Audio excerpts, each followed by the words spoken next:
Hello, good morning students of class 9. Previous day we had started in the kingdom of fools and we have completed some of the parts. As you know that previous day we were talking when the king summoned the rich merchant. Rich merchant said that the wall was built at his father's time and he is dead. That's why he was innocent. The king said to the rich merchant that as he had inherited all the riches, all the wealth of his criminal fathers, that's why he would have to take his sins also. And he also said that when first time he saw the rich merchant, he knew that he was the root of all the crimes. The king said to the rich merchant that you must die. Come to the text. And he means the king ordered a new stake to be made ready for the execution. As you know that the king wanted to punish the rich merchant. That's why he ordered to prepare a new stake to be made ready for the execution.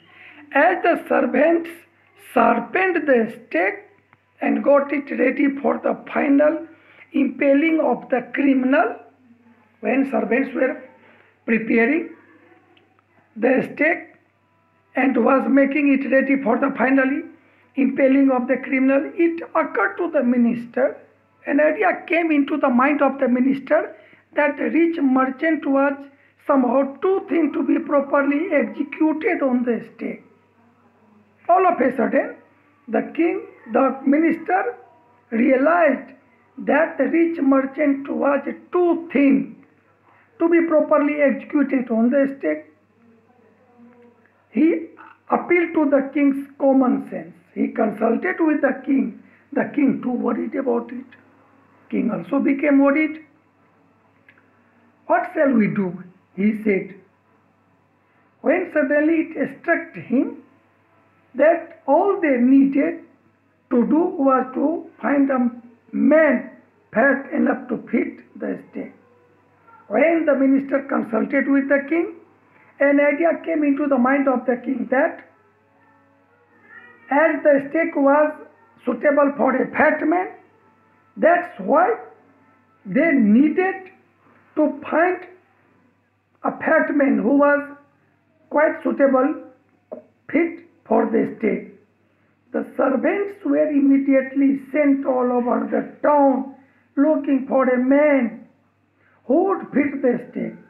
That's why the king ordered his servants to search in all over his kingdom, looking for a man, a fat man who would fit the stake, and their eyes fell on the disciple. And at the time of searching, servants' eyes fell on the disciple who had fattened, who had become so fat for months on bananas and rice and wheat and ghee. After eating bananas, rice, wheat and ghee, the disciple had become too fat, and the servants who were looking for a fat man saw the disciple. What have I done wrong? I am innocent. I am a sannyasi, he cried. When the servants tried to capture him, to arrest him, the disciple wanted to know what he had done wrong. He said that he was innocent. He was a sannyasi. That may be true. The servant said that it is correct. But it is the royal decree. It was the royal order that we should find a fat man enough to fit the stake. That's why, whether you are innocent or not, we don't know. As it is the royal order to find a fat man, that's why we have caught you. They said, and carried him to the place of execution. After that, the servants carried the disciple to the place of execution. He remembered his wise guru's words when he was taken to the place of execution. Then he remembered his wise Guru's words, who had said, "This is a city of fools. You don't know what they will do next." This sentence was said by the Guru to his disciple when the disciple ignored and the Guru left. While he was waiting for death, he prayed to his Guru in his heart. Deeply in his heart, at the time of death, when he was waiting for death, he prayed to his Guru, asking him to hear his cry wherever he was. And the disciple requested his Guru to hear his cry wherever he was. The Guru saw everything in a vision. The Guru had capability to observe everything in a vision. He had magic powers. He could see far and he could see future. And he could see the present and the past. The Guru was able to know the future, present and past, whether the things was far away from him. If the things were away, in spite of that, he had a magic power to see everything, even the past and the future. He arrived at once to save his disciple. After hearing the prayer of his disciple, he arrived there. So he arrived at once to save his disciple, who had got himself into such a scrape through love of food. Due to the love of food, the Guru understood it that his disciple had caught himself through love of food. As at the time of leaving, when the Guru advised the disciple to leave the kingdom, and the disciple knew that everything was so cheap there, that's why all he wanted to eat good and cheap food. That's why he was trapped due to love of food.